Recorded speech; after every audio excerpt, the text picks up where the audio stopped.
নমস্কার বন্ধুরা, সুমাস ফ্যামিলি কিচেনে আপনাদের সবাইকে স্বাগত।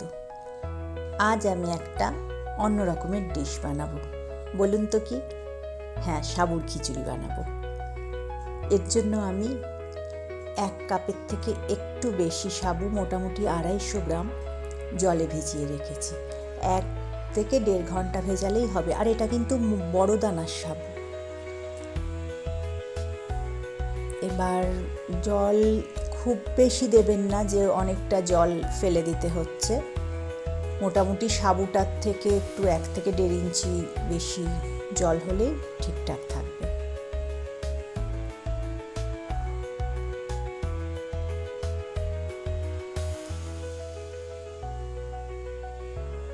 এবার একটা ফ্রাই প্যানে তেল দিলাম। তেলটা গরম হলে এর মধ্যে আমি টুকরো করে কেটে রাখা আলু দিয়ে দেবো। আলুটা একটু ভাজা ভাজা করব। আচ্ছা, এখানে একটা কথা বলি, আলুর সাথে আপনারা চাইলে পেঁয়াজও অ্যাড করতে পারেন। আমি করিনি, তার কারণ একটাই, আমার কিছু পিওর ভেজিটেরিয়ান সাবস্ক্রাইবার আছেন যাদের জন্য আমি এটা পেঁয়াজ রসুন পুরো ছাড়াই করলাম। এবার দিয়ে দিলাম একে একে নুন আর অল্প হলুদ। কিচ্ছু না, রান্নাটা কিন্তু ভীষণ সিম্পল। অথচ দেখুন, টিফিনে বলুন, ব্রেকফাস্টে বলুন, বা কোনো সময় আমরা যদি উপোস করি সেক্ষেত্রেও এটা খুব ভালোভাবে বানানো যায়, খুব ভালো লাগে সবার।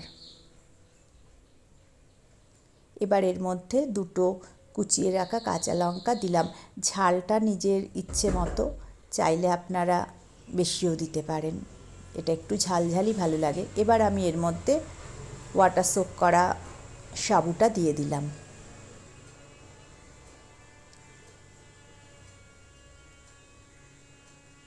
নেড়ে চেড়ে নেব একটু।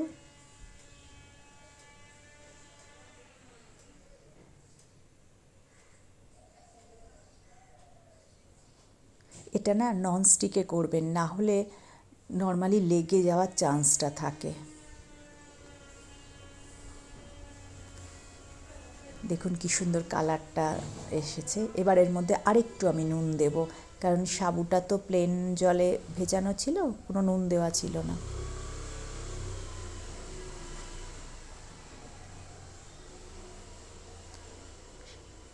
এবার এর মধ্যে আমি কুচানো ধনেপাতা ছড়িয়ে দেব। আর একটু নাড়াচাড়া করে, আপনাদের বলতে ভুলে গেছি, রান্নাটা শুরু করার আগে আমি বাদাম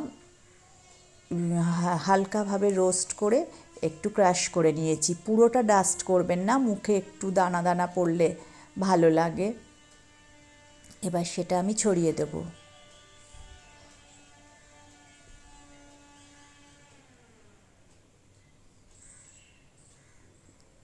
আর একটু নাড়াচাড়া করে নামিয়ে দেব। রেডি সাবুর খিচুড়ি। আপনাদের যদি আমার রান্নাটা ভালো লাগে, প্লিজ প্লিজ আমার চ্যানেলটা সাবস্ক্রাইব করবেন, আর বন্ধু বান্ধবদের কাছে একটুখানি শেয়ার করবেন, আর ভালো লাগলে রান্নাটা অবশ্যই একটু লাইক দেবেন। আজ তাহলে এই পর্যন্ত। দেখা হবে নেক্সট ভিডিওতে অন্য কোনো রান্না নিয়ে। ততদিন ভালো থাকবেন, সুস্থ থাকবেন।